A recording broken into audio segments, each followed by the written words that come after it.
Bagaimana dengan pemerintah yang menolak hukum-hukum Allah di dalam Al-Quran dan Sunnah? Adakah dikata membenci hukum Allah? Perhatikan pertanyaannya baik-baik, wahai Muhammad Azzad. Bagaimana dengan pemerintah yang menolak? Kata-kata menolak, apakah pemerintah menolak hukum Allah? Coba tanya kepada DPR sekarang atau presiden sekarang, apakah Anda menolak diharamkannya riba? Apakah Anda menolak diharamkannya zina?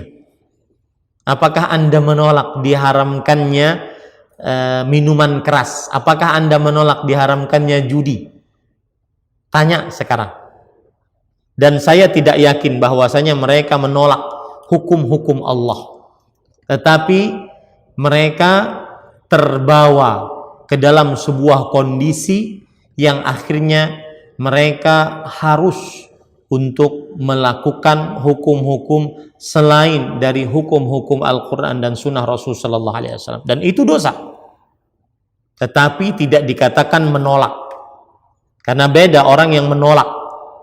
Saya menolak hukum sholat meskipun hukum wajibnya sholat, meskipun saya sholat.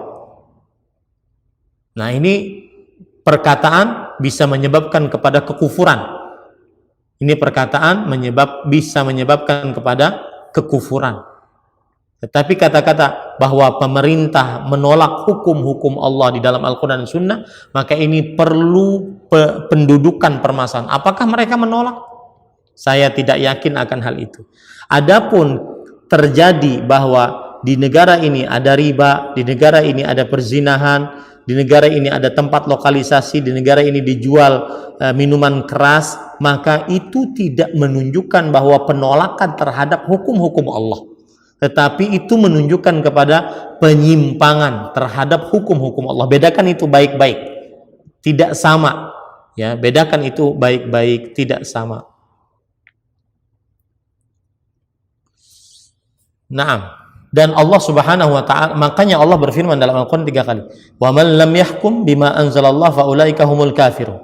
Wa man lam yahkum bima anzalallah fa ulaika humul fasiqun. Wa man lam yahkum bima anzalallah fa ulaika humul zalimun."